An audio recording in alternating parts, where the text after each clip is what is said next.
do appreciate you coming on the weight room. It's cool to have you on, get to talk to you, and really just have a conversation about surrounding health and fitness and all those things because it's something that I'm very passionate about. It's something that I think a lot of people are also passionate about, but could also learn and benefit from learning a little bit more about and just getting more people's perspective on it and sharing what they have is what this podcast is all about.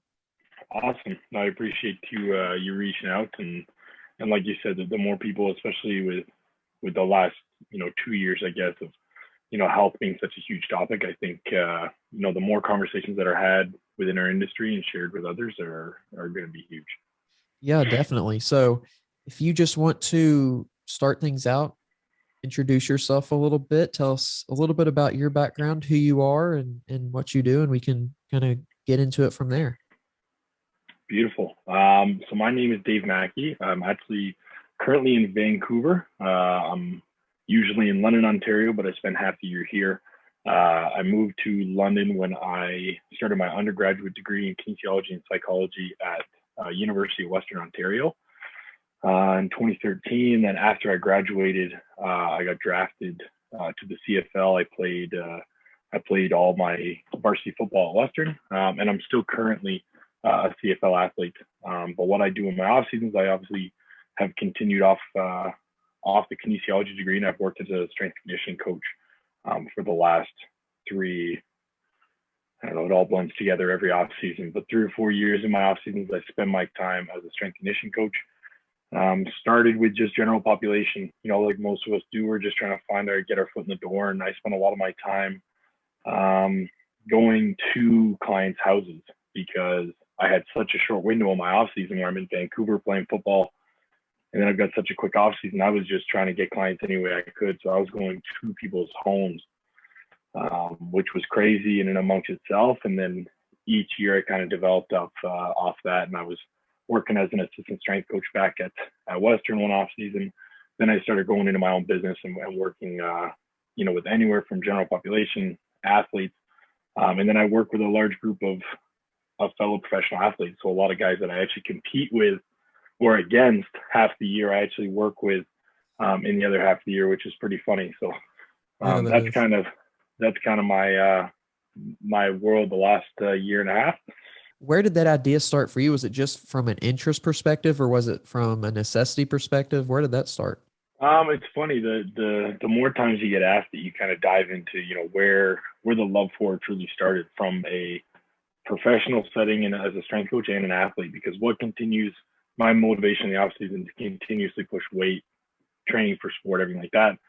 But then also my love for strength conditioning. And I think, the biggest role model when I got to high school, I was fortunate enough to have a strength coach that worked out of my high school. My parents sent me to school outside of town, I was incredibly fortunate that they could make that happen. Wasn't a prep school or anything, but they just I could get my foot in the door at another public school that had a strength coach. Which kind of opened my eyes to the importance of it. And no one in my family had gone to school before or anything like that. So to understand the realm of, exercise science and kinesiology and all that stuff, it was just originally introduced to me. I obviously knew professional athletes worked out. I knew people worked out. And even in elementary school, even my old man was saying that, I guess, when my brother one year was asking for a PlayStation, I was asking for the multifunctional set that Walmart had set up that had a lat pull down and a bench press attached to it. So I guess I was, hooked on it at a young age, but when I really understood the true benefits of it, both physically and psychologically, was probably early in high school. I was very fortunate to work with Derek Virgo that's still there. And I still connect with back all the time. And now it's more of a professional conversation from coach to coach saying, okay, we can compare philosophies, and he's seen me since I was a 14-year-old kid and all the way to now. So probably, cool. Once I got to high school, it really got my eyes open to it. That's pretty cool to have that relationship, but also to kind of understand those those mental benefits to it. I feel like that's something that people don't think about when they see it from the outside looking in. They just think, oh, how can I, look better? How can I lose weight, or how can I put on muscle, whatever. They don't think about the day to day, just being more confident, or you just kind of feel better. Your mood's better. You're a little bit more creative. You're a little bit more willing to go to a new experience. Like all these different things that you don't think about when it comes to just being a little healthier, feeling a little better physically, that leads to that mental boost as well. Oh, absolutely, right. And that's why I always try and touch on it or mention it. And it was cool in my studies at university. I didn't know I was going to take so much psychology work until I really started understanding the connection between, the brain and the body. And I took more and more classes, and the psychological benefits, they kind of go both ways. If you get to the gym in the morning, or, whenever you plan on getting to the gym, it's one, psychologically beneficial because you're saying, okay, I checked that box off. You do nothing. You could have a bad day at work, but you're like, yeah, I got to the gym. I did what I told myself I was going to do. And then, well, guess what? You burn the calories that you wanted to, or, some people say, well, I earned my dinner that day, or I earned that extra pizza of whatever. Right. And that has its psychological benefits in and amongst itself. And I think those things are crazy. Forget about all the physical things. Yeah, I've lost some weight, or I've put on muscle, and those are things that then you look in the mirror and say, my confidence is higher, your confidence is higher. Well, guess what? Now you're going to be, you're going to, portray yourself in a better way in public and at work and all those different ways. So it goes back and forth, whether it's, when, yes, you want to look good, but in the process of putting in all that work, you kind of fall in love with the process. And that's why people do it forever. Some people walk in the gym, it's like, that guy or that girl is incredibly jacked, and, they look incredible. Why are they still doing it? It's because they fell in love with the process. And I think that's what's huge. Yeah, and something that I found so interesting is like if you go to a just a normal gym and you see somebody there that's looks like they're maybe 70 or 80 years old and they're still working out. It might not be to the same intensity, maybe it is, but maybe it's just they're there and they're doing something and moving. And that's, to me, that's what it's all about, really, because that's, at least for me, I don't train for a sport. I like to challenge myself in certain aspects, but specifically for a sport, I don't do anything. But just to be healthy and to continue to be able to do what I want, move, movement wise, and to be 80 years old and still be able to do what you can do when you're maybe 40 or 50, that most, maybe probably 40 or 50-year olds, unfortunately these days are very immobile compared to, what they really, really could be. It's just, to me, it's sad when somebody says, you know, I remember back when I could do that, or I can never do that now. When you're like, you're only like 38 or 47 or Yeah, that's 56. it. Like, what do you mean? Like, why can't you do that? There's nothing physiologically holding you back other than the fact that you decided that you can't do it and you haven't tried to do it and put the work in to do it. Well, it's funny. Just, about an hour ago, I was having a conversation with a family friend, and she's, um, early 50s, and she said, "Oh, I'm just getting to the gym." And, at this point, I haven't done it my whole life. So, what's the point? And, where's a good place to start? I'm like, walking in the door. Walking in the door is a huge place to start. I was like, you can go in there and just follow, you go to a typical big box gym. There's a circuit of machines that, they tell you exactly what to do. You're in and out in half hour. And it's like, well, guess what? That's more than you had done in the last 50 years. So the fact that you're going and doing that, I'm like, it doesn't matter. The last person could have left the stack on 50 pounds. If you move that to 5 pounds, who cares? I'm like, Yeah. the starting point is relative to where you're walking the door, and the fact that you're willing to go in is huge. Man, it's just like if you could convince people that the benefit is there no matter when you start, and then that people would actually take advantage of that, I would just like, I don't know what the world would look like if that were true. I mean, it would Mm-hmm. be just so massively different. But really, that I don't. The sad thing is, I just don't think that's even ever going to be a reality. Just for the fact that, no matter how much information there is or how much access there is, people will still, just not hop on even something that seems so obvious and so like beneficial to help. Like, I don't know. I don't. To me, it's just like sitting here saying it it's almost saddening, and there's so much goodness and hope to it, but it's so saddening to think like that there's somebody out there who, like we were just like I was saying, is in their late 30s, early 40s, thinking that they've already, hit their peak and in their prime, and that it's all downhill from here. That's just, man, so sad to me. Yeah, and the sad part is at the end of the day, it's because it's challenging. Like that's all it really is, right? And a lot of people get to that point in their life, and more often than not, they've either gone through a struggle and they don't want to go through something hard, meaning a body transformation, or maybe they've come comfortable with their situation, right? They've got a job they've had for a while, maybe they've got a family that they're settled down with, and they don't want that change because they know it's like, oh well, now I got to do something different. I like to come home at the end of the day and just sit around or do whatever else you like to do with your free time. And like you said, despite how much information is there, despite how many conversations like this take place, there's still going to be so much information out there that isn't absorbed by the general public because they know at the end of the day it's going to be hard.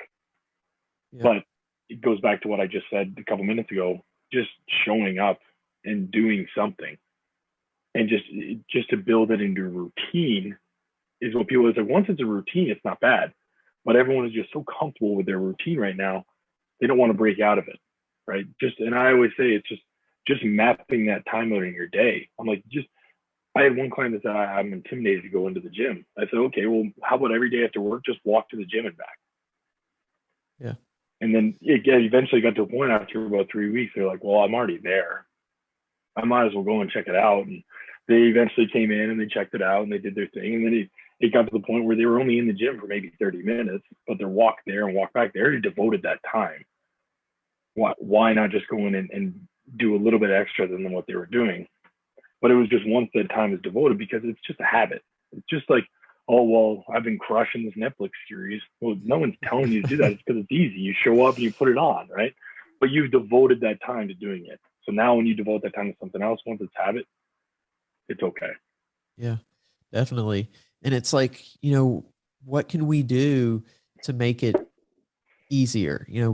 It's to make it more a part of just like your everyday cultural experience, like our experiences to, typical experiences to wake up, drink coffee, go to work, drive to work, sit at work for, 8 hours, whatever it is, 10, 12 hours, come home, get on the couch, get on your phone or your iPad or whatever, and then go to bed. Like, what can we do to build in to just a normal experience a little bit of exercise? And something that I actually heard on Joe Rogan, I think it was today, when he was saying before he does anything in his day, he does 100 body weight squats. Like, can you imagine if just that was just your typical, okay, your alarm goes off, you get up and you do 10 push-ups, and that was just your starter for the day. And it's I think even something that tiny, I can imagine the benefits, but the repercussions to society, what it would look like. It would just be, I think, vastly different.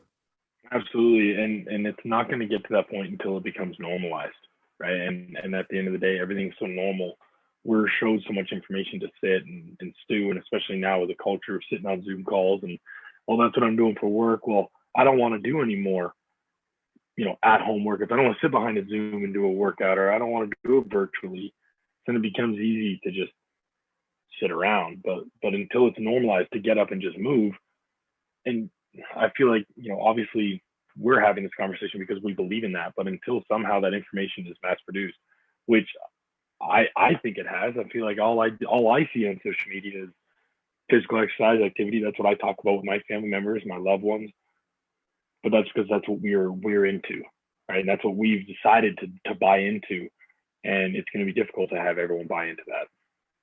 And it's interesting to me how, like, that's what we're into, but what we're into, not to make it sound like it's more important, because that, it's not more important per se. It's like, it has more of an impact maybe, but I don't think it's more important. But like our hobby or our passion is health, really. At the end of the day, it's like, I mean, to some level it's performance, but really it kind of leads back to a healthier person. When they know what to do, they can do those things on their own and become healthy. Like, that's our passion. Whereas some people's passion is, and not, like I said, not to downplay it or say it's less important, but they love video games or they love movies. Like that's what they love to do. And if that's good, if that brings them happiness. But like at the end of the day, I think it's so advantageous to us at least that what we love is also healthy. Like to me, that's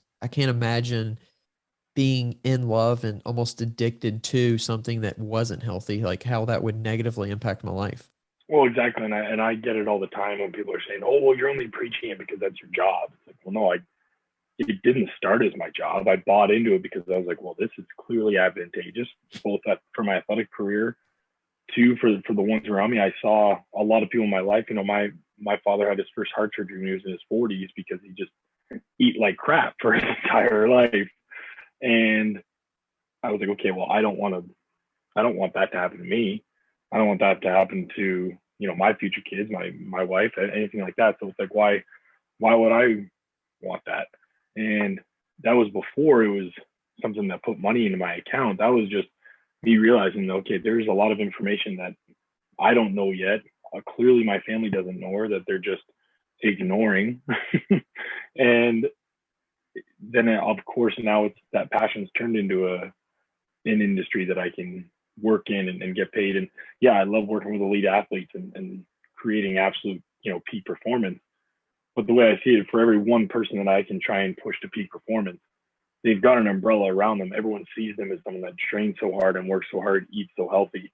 Well, by nature, that person that, whoever's surrounded around that person is going to try and, even if they take 1% of that, like, okay, if I hang out with this person, like I know my friend groups, not everyone's an athlete, but when I'm around, they're like, well, I guess we're probably going to eat better. And I guess he's probably going to go to the gym. So we should tag along. Right. And that's really how it's got to start, is if you're working with one person, it's like, how do you make them fall in love with it? Whether it's a client or a family member, how do you make them fall in love with it and buy into it? And by nature, they're now going to, share that to the ones around them and the people at work. And it is contagious, right? If people see you eating really healthy in the office and you're obviously full of energy because you just came from the gym or you worked out at your lunch hour, people are saying, well, I'm sitting here miserable drinking my fourth coffee of the day. And, I ran down to the sub shop for lunch or whatever it is. And they wonder what that difference is. And it's not, well, that person's got an excellent life and yada, yada, yada. But it could just be the difference, that contagious attitude of being like, well, maybe they just live a healthier life. Right. And Yeah. that's all we really can do. Right. We can preach these ideas to hundreds of people. And, if there's thousands of people listening to the podcast, but those are people that have already bought in. So if anything, when I get a new client or when I'm working with a client, it's like, how can I make this person love it so much and become contagious? No different than how bad habits are toxic and contagious. We got to make the positive ones just as, just as powerful. Yeah. And that's what it comes down to is just kind of making it a part of your life and doing it at a sustainable kind of sustainable rate. It's easy to kind of on a whim throw everything out that's unhealthy, that all the habits and food and everything, but that's not sustainable. But if you can get somebody to, like you say, kind of buy into it, that's a very powerful thing. Going to your own life, and what's interesting about this podcast is how I get to talk to like people who either used to be athletes, are coaches, but their experiences in high school is so diverse. I think once you reach like a college setting, you typically get a little bit more of a kind of standardized, a lot of times, not all the time, but more than often, a standard kind of strength conditioning environment. But in high school, that's such, a diverse set of experiences I've come to find, where some people have a great setup, crazy access to equipment and coaches and information, and some at the other end of the spectrum didn't literally do any strength conditioning, no performance training whatsoever. They just did, their skills training with their team, and they played the sport. And it sounds like you had a little bit of a good experience in high school. Tell us a little bit about that. Yeah, like I alluded to earlier, I got to, have an opportunity to go to a school that was actually for athletes, for the healthy, active living lifestyle. So that was the premise of the whole school. And I remember I think I was in like the fifth or sixth grade, like something crazy. And there was a newspaper article saying they're going to build a high school near Toronto for athletes. And I remember, oddly enough, having that conversation with my parents. I'm like, well, that would be really cool, because I was just the sports kid. I feel like I was never home. I was just playing sports, whether recreationally or with friends, whatever.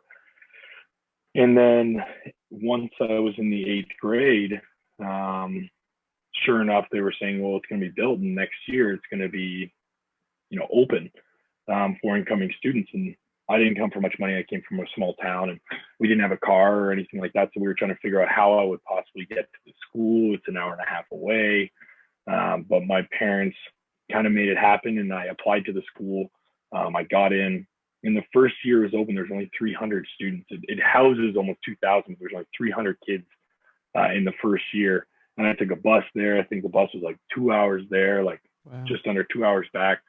But the culture of being around a bunch of 14-year-old kids and, maybe, a dozen staff members, but everyone was just about the healthy, active lifestyle, sports. Every coach, every teacher at that school, those first couple of years must have coached two different sports, whether they were wrestling, rugby, or, whatever.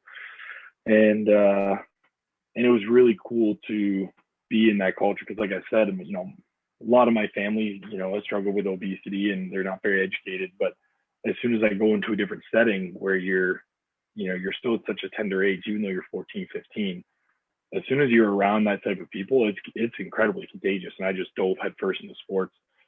Started playing rugby. I didn't play football till the 10th grade. But that's when in the 10th grade, the school expanded from 300 to 500 kids. Now it's crazy. And they brought in a strength coach.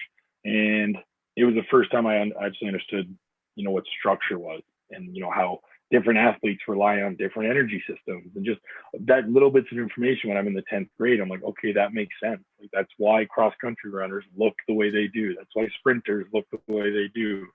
Why someone like a soccer player has to train a little bit, closer to a cross country runner. And I'm just kind of understanding these, concepts. But the fact that I was introduced to them right away, I was like, okay, there's obviously specificity into training. But at the end of the day, it boiled down to, I'm just around people that live a healthy lifestyle. Like, and you're at such a young age. It's crazy, because we're in a high school, but it looked like everyone ate well, right? Everyone's fit, like, and everyone's just living a good life, even though we're still kids and having fun, and guys are going to the pizza shop and going out for lunch and stuff. But you're just around people that just share the same principles and morals, and we all, look at life. We're all trying to either go to the next level in sport, or learn more about training, or just, go to university, whatever it is. They're just, most athletes are just highly motivated people. Which wasn't a lot in my hometown. My hometown's one of those ones you live, you raise, and you die there. You don't really leave.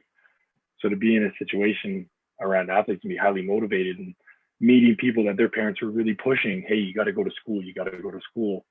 And that was a path that probably wouldn't have been open for me, but I see everyone else doing it. So I'm like, well, how did you speak to a coach? How did you get recruited? And the fact that I'm around those people, that's what opened the door for university. But like you said, how did I get exposed to strength conditioning? Was in that school. And it was as little as being around the right types of people. And now I've started playing football, which I wouldn't have had the opportunity to. Now I'm playing football. Now I've got a coach telling me, well, here's what you need to do, and here's how you're going to grow as an athlete. Because I'm pretty sure I was the same height I am now in the 9th grade, but I was 80 pounds lighter. I'm like, okay, this isn't going to work. We got to put some meat on your bones. And obviously it's worked out. So like you said, some people don't have that experience until college. And I was very fortunate to be around a lot of great people at such a young age. It would be so cool too if that were just standard, like not necessarily how you would. I think it would make that idea makes a lot of people uncomfortable. But if you could market it and sell it as not just the physical side, but also the mental benefits of everything like that. I think it would be very attractive to a lot of people. Just like you were talking about having the knowledge and gaining that information of like specificity and knowing different kind of energy systems in high school at a young age like that. Like that's some information that even as like somebody that goes into that, you probably don't really learn until college. So just having that upper hand and that basic information right there, even if you didn't go into sports performance at all, like you would understand a little bit more about how the human body work than anybody else, that didn't have that information. But I think it'd be so cool if that could just be kind of like a standard way of how it works. If it was just like built in, it was integrated into the system of let's teach kids how the body works, regardless of if they play sports or not. Like they're going to learn how, how it works so they can understand why they need to eat this at this certain time and, why this food's good and maybe don't eat so much of this food and how to move your body and the benefits and not just how, but getting it into a habit and a routine. And I just, yeah, like that would be so cool if that were just the standard way that high school or, elementary school, whatever would function. Did not mean you have to take out, history and English and math. You just add that in. Well, absolutely. Like I think about it where most standardized high schools, you only have to take physical education in the ninth grade, and that's it.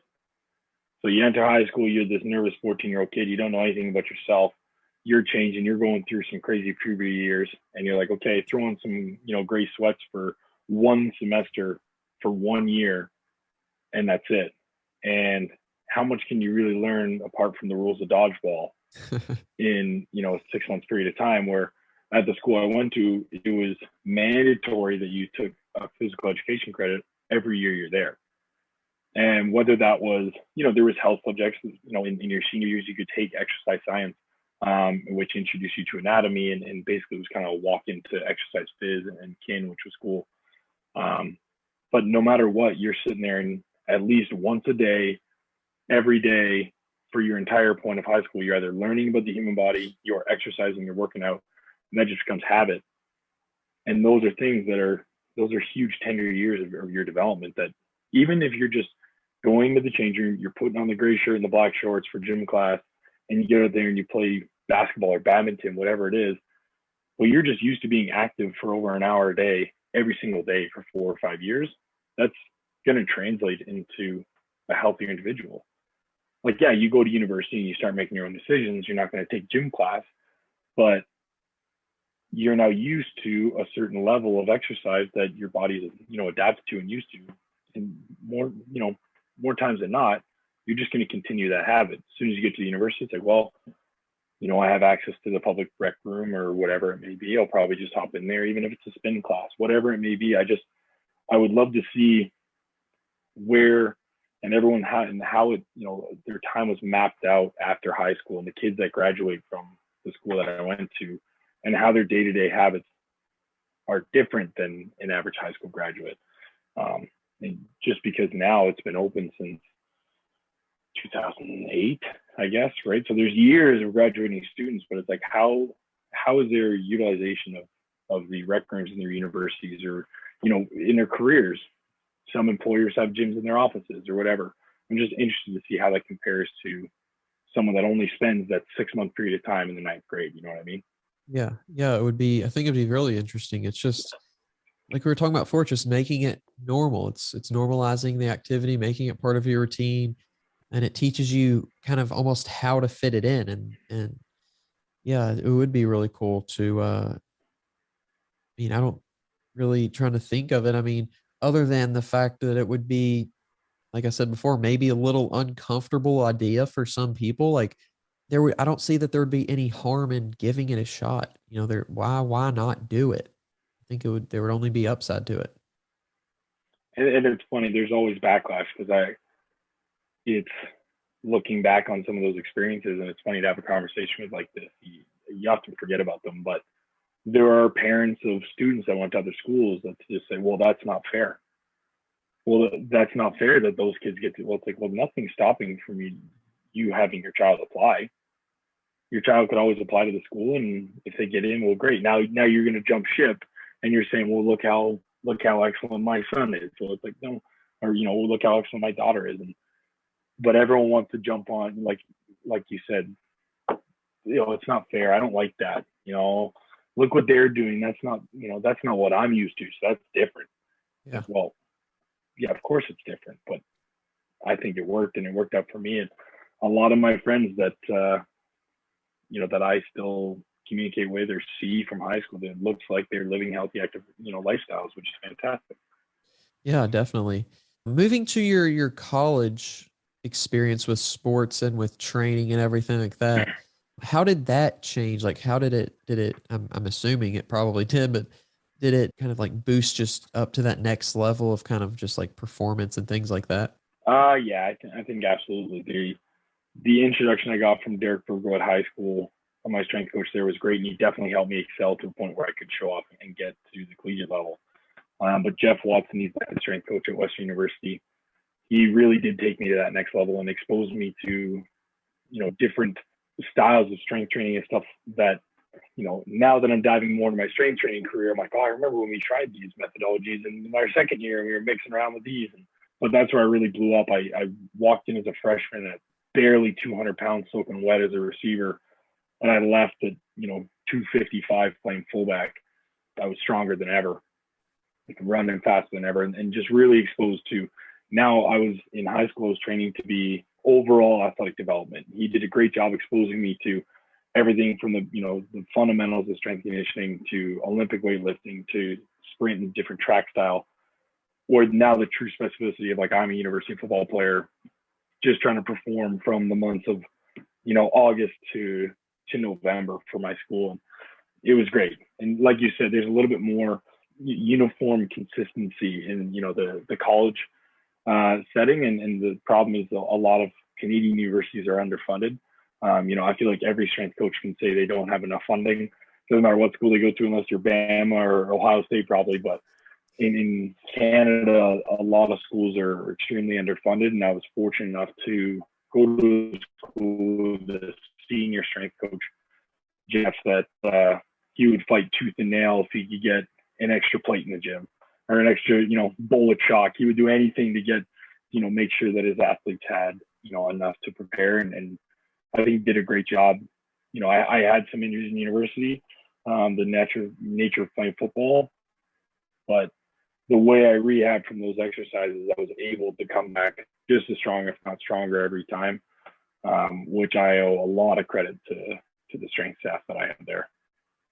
Yeah, it's pretty cool to take that step into college and kind of what you said about like specificity and becoming good at at movement based on your position. Absolutely, and it doesn't stop. Like, there's now I'm fourth year as a pro, and there's still things that I'm like, oh my goodness, I got to get better at this.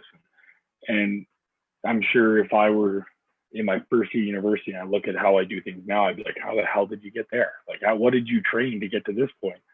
But it's just, the additive effect of years of just spending, X amount of time spending on one skill, one movement, certain strength periods, whatever it is to get to this point. And like we talked about earlier, you got to fall in love with the process, because I'm sure if I looked at some of the things I do now when I was a freshman in college, I'd be like, well, if I can turn up like that, I'd be pumped. But now I'm here, I'm like, I got to get better at this crap, right? And it's because you do fall in love with the process, and you're never going to be okay with where you're at, because you're like, okay, I can always get better because I've shown myself that I can get better annually and year to year. So if that's what you're used to, you're going to continuously look for that same pattern. It's okay, if I choose one skill or one strength that I can, or one weakness that I can develop over the next year, what is it going to be? And then, the calendar switches over and you're like, okay, what is it going to be now? And it doesn't matter whether I was in high school or college or pro, and all my clients saying still the same thing. It's like, you're always going to find something to continuously work on, right? Absolutely. Others. And the scary thing is, like, you think, okay, now I'm going to work on this, but at least for me, part of it is kind of like, okay, but I'm not working on that anymore. Is is that becoming worse? You know, it's like you can only do so much. And when you stop doing something, you know, as much as you might try to do some type of like upkeep work on it, it's still not going to be as good as it was when you were focusing solely on it. So, man, it's just kind of like this mental battle too of like you're giving up a little bit to get a little bit more out of something else. Exactly, and but that's where it gets addicting, right? Because it's like, all right, well, I've spent my time in here, time to go back, right? Yeah. And that's why it was interesting last year when because our season was canceled with COVID. So it's like it was my first time. I had a year and a half without football, and normally it's so undulated where it's like, okay, I got to go up and down, up and down. I got to play a football game, you know, half a year of football, try and maintain what I can, and then jump back in the off season. Where it was the first time since probably I started football when I was 14 or 15, and now I've got a year and a half without beating my body up. What am I going to use this time for? Am I going to dive into some deeper, strength phases? Am I going to, work a crazy speed phase? And I was almost like a kid, in the candy shop because I'm like, I've got all this time. What am I going to do? And it's interesting because then I was like, okay, well, is that what it's going to be like after football? And is that what a lot of people that no longer have to train for a sport? It's like you're digging your hand in the cookie jar every Yeah. 6 months. It's like, all right, well, you know what? I just hit a crazy strength phase and some PRs. Do I want to work on, power? Do I want to dive into a hypertrophy phase? And I think, it's interesting to me where that, when everyone's got to hang up the cleats or the skates eventually, right? And when that time comes, it's like, okay, well, what am I going to do? and, Yeah. and it's funny, like you said, you don't have a sport to train for. So I'm sure every once in a while, you say, well, I've abandoned this task or this movement for a while. I should probably jump back into that, Yeah. right? So it's interesting, and sometimes I have to take that into account when I'm programming for certain clients because I see it. I'm like, well, no, there's a rhyme and reason, but they might sit there and think, coach hasn't prescribed me X, Y, and Z in a while. Are we just forgetting about it? But Yeah. it'll always come back around. So Yeah. It's so cool to have that ability. And I think probably like in your situation where it's like, okay, you know during this time of year you're going to do this, during this time you're going to do that. But to have that ability to kind of like help other people, does that kind of give you almost like this in a way the same sense? You're like you don't get to do it, but you kind of get to like do it through them, help them do it and build the program for them. Like I feel like that would kind of almost be a little bit of a release valve on your creativity. oh, absolutely. Like sometimes I remember even just last night I finished typing up the next wave of a program for a client, and all he wanted to do was just blow up his lower body. He's like I've been shaped like a upside down triangle for long enough. I really got to grow my legs. We just started working together not long ago, and I was like, I personally have never got to go through almost like a bodybuilding esque program, right? Like something where it's like you're just specifically targeting hypertrophy and muscle belly size. And I was like, wow, this looks pretty badass. Like I wish I could get on this. Like Keep I'm this like, one if in I the were to back do this, burner. yeah, I was like, if I were to do this much volume, like I don't think I'd be able to run. But like you said, it is a little bit of release, and we're talking about it, and I'm like, listen, man, like this looks exciting, like, and I want as much feedback as I can because I'm like, theoretically, I know what you're walking into, but at the same time, I haven't done something like that because I just can't fit that into my annual plan. So it's interesting to get as much feedback as I can. So, okay, well, what did you think? Was that too much? Did you enjoy it? And everyone's obviously different, but it definitely is that release, and I get excited for those people. And it's no different than when I was first working with volleyball players. Like the amount of jump work that they could do and seeing how high these guys can go. I'm like, if I got off the ground that tall, I'd probably freak out. But it's it definitely is releasing. It's cool to see people do different things. Yeah, it's fun. I think it is. It's fun to because you're kind of training vicariously through them. But the training is definitely important. But something that I find important as well, obviously, maybe even more important, is the recovery side of things. And the training does get a big, a big showing because it's easy to film and and put on Instagram and everything. But a lot of times the recovery aspect isn't as showy and as fun, and so sometimes it can either get overlooked or people just don't think about it as much. They don't know what to do. Do you have any, recovery methods that you find work for you or find work for your clients that you're kind of either consistently do or try Yeah. to So throw them in there? my big thing with recovery is it's everyone wants the secret, right? Everyone says, okay, well, the training is if I'm with you for an hour and a half, like that's a long time for me to be with you as a client, right? Or if it's a workout, but then you leave the door and I don't see you the rest of the day, potentially for 2 more days, right? So it's like, what are you doing in that time? And everyone always says, well, coach, what should I be doing? Should I be stretching all night? Should I hop in an ice tub? Should I hang upside down? What should I do? And now everyone's looking for that like quick fix. Well, I just ordered $1,000 massage gun. Is that going to fix my problems? Like, well, no. In a nutshell, no. But where I try and devote most of my time when someone asks the recovery question is just food and sleep. It's like if you were to devote the same amount of time that you're searching the internet and asking questions about recovery, but you spend that time cooking and sleeping, you'll probably recover better, right? And at the same time, you're like, it's again, is there a time and place for some noxious stimulus from a flash gun and rolling out and different added forms of mobility or active recovery? Absolutely, there's time and place.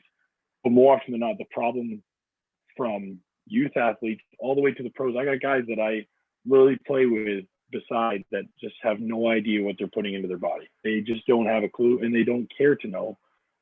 And most professional athletes, when I was, trying out with the Giants, when I've been in the CFL, whatever it is, a lot of those athletes can probably do the average workout program and still probably be some of the best athletes in the world because they're just so gifted and they've trained and they had that structure in college. They know what they've got to do in the weight room. They kind of go about it. But if they spent the time actually understanding the nutrition and how, they should be feeding themselves and sleeping, they would probably have a longer career, right? Or at least, healthier seasons where they can make bigger gains in the off season. And that's where I found personally is where I was the healthiest. I was recovering the best. Because like I said, the nature of football, crap's going to happen. You're going to get slipped on. You're going to get hit weird. But as soon as I really just started devoting my time into what am I putting in my body and the sleep that I'm having every night, that's when I started saying, okay, those little, bruises or the fatigue that I was feeling, that stuff's almost getting swept away. And now when you wake up and you've got some of that residual pain, that's when there's time for, either a chiropractor, a physiotherapist, someone that is saying, okay, let's address something bigger. But most of the recovery that the average person is looking for is like, I had a hard workout. I don't want to be sore, or how am I going to be, best prepared for my following session? And I always just dive into what's on your plate and, when are your eyes closed every night? And I've found that personally in my professional football career, I started making the most out of my recovery time when I found those things. And then now I just instill that into a lot of my clients and as a strength coach. I think let's address those two things first. Because if you're not recovering, well, then potentially it's on me. Maybe I'm just overstimulating you in your workouts and maybe the volume's too high or we're pushing the intensity too quickly. But if you're eating well and you're sleeping well, then that's something we can address. But if you say, well, coach, we trained our asses off. We squatted heavy on Friday. I got 2 hours sleep Friday night. And then I went out with a guy Saturday. And then Sunday, I slept all day. But I ate McDonald's because I was in a hurry. But now I'm here on Monday morning lift. It's like, well, you slept 10 hours total since we last squatted. You're probably feeling like shit. Yeah. So it seems so simple, but it's like once you can just address those two things, and nutrition's, that's, Pandora's box if you want to talk about in nutrition, but it's like those are the two things that I really think are undervalued because just like we've talked about the whole time, everyone wants something quick and easy. It's like, well, I can jump in a cold bath and I'll be recovered for the next 48 hours. Like, no, I've got this magic pair of tights and all of a sudden my legs aren't going to be sore. It's like, well, no, let's address the big things, right? Right. Yeah. It's so like weird to think, but I'm just now like really thinking about it. Like it's not just part of like, oh, it's I'm gonna go to sleep whenever, I'm gonna wake up, whenever. It's I'm really trying to, because it's such a fundamental part of our existence. It's like, why would we sleep unless we really needed to sleep? There's no other explanation. Like if we didn't need it, it would be such a disadvantage if we just wasted 8 hours of our lives each day to turn off for no reason. So obviously it's important. Obviously, like you said, athletic performance. I would love to see like Tom Brady's sleeping schedule and pattern, and who he Yeah. has to tell him like, oh, this is the temperature you need to sleep at. This is the bed you need to sleep on. Like, let me just get his sleep program. Like everybody's talking about your fitness program, but what's your sleep program? I really want to dive into Oh, that. That's absolutely. And it's funny because I never try and dive into like the animalistic behavior for humans, and this is what we're supposed to be doing, but it's like we're literally the only species that chooses not to go to sleep. right. Like we're like, I'm gonna stay up and stare at a screen for 3 more hours. Whereas like anyone out, like there's some mammoths in nature that are like, yeah, I'm tired. I'm gonna just sleep now. And they wake up and they can hunt and survive in the wilderness because they just say, okay, I need to be rested to go about my life. But we choose, knowing damn well when we have to wake up. We're also the only people that know what time they have to wake up in the morning, and Yeah. we choose to decrease the time before when we close our eyes and when we set that alarm. And it's like you said, the amount of stress and anxiety and depression that comes with that is insane. And I'm sure there's people. I remember James Harrison, that used to play in the NFL. He slept in like an oxidation chamber for 12 hours a night, like something insane. And look at the guy. I'm pretty sure he's gonna be in the WWE in a year. Like It looks like it. yeah, it's crazy. So there have been people that have been tapped into it. I want to see what Brian Shaw sleep schedule is like. I want to know how long Eddie Hall sleeps tonight, and Thor Bjornsson. Like those guys are the strongest people ever live, and it's like it's not like they're lifting 7 days a week too. Those big boys are only training 3-4 times a week, and all they're doing is eating and sleeping the rest of the week. And if Yeah. that's good enough for Brian Shaw, I'm sure it's good enough for Steven from HR. So it's Exactly. Yeah. The funny thing too is like the the potential of those high level athletes that aren't getting good sleep, and that aren't, you kind of mentioned it, like how you can the athletic potential of some athletes where they don't even necessarily have like a crazy routine that you would think of that athletes would have, but like how much they could be even more elevated if they did. And that goes to the everyday person as well, just like how you would feel so much better on a daily basis and live a longer, healthier life. Like that's just, it's so in our reach. You can Google the average lifespan of a man or of a woman, and it's whatever it is, 70 something years old. But like I would love to know what our true average could be if we just did what we know we should be doing. I think that would be, extremely interesting. And it's virtually impossible probably, because we would have to get so many right. people up on the program. But like, what is our true, what is our true potential as humans? And I think that's part of the fun of athletics, is you get to see kind of a glimmer of what the true potential of human physicality is. And it goes into the mental side as well. But kind of the first thing you do see is that physical nature. Absolutely. No, I think it's cool, and like you said, to try and figure out what our true potential is. We'd all be losing sleep at night, and that's exactly what we're not trying to be doing. So That's very true too.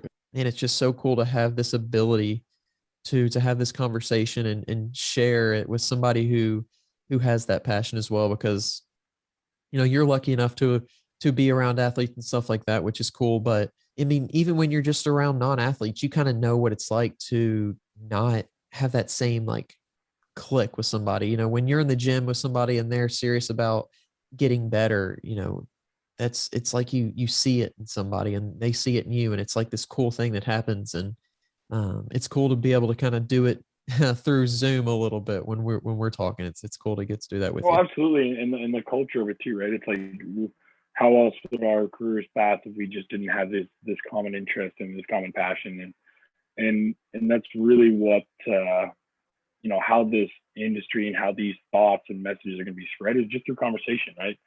And that's all we really can do. Like we can sit here and speak till we're blue in the face about how what everyone should know and how it's ridiculous how people don't sleep, but as long as we start with conversations, and like I said, we can be contagious with our own attitude and our own behaviors. That's all we can do. Absolutely. And hopefully this, this podcast reaches somebody, and there's somebody that is on that tipping point, because that's, I think, where it all starts. If you're in that mode, the mode to want to know or want to learn, hopefully it reaches that person. Like I said, that's what this podcast is all about. So appreciate you coming on and sharing some time with me today here on the weight room. It was good to get to meet you, good to get to talk to you. All right, you too. Thanks so much. And looking forward to our next conversation. Okay. Absolutely. And if you want to, before we head out, if you want to just share where people can get a hold of you, where they can find you on social media and things like that, that'd be cool. Yeah, that's cool. You can just, honestly, Instagram is probably best. So just D_Mackie, Mackie.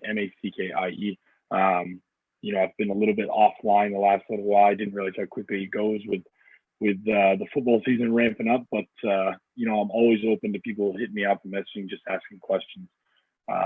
And I'll get back on there shortly and sharing some more information about strength conditioning and what's going on in my life. So yeah, just feel free to reach out.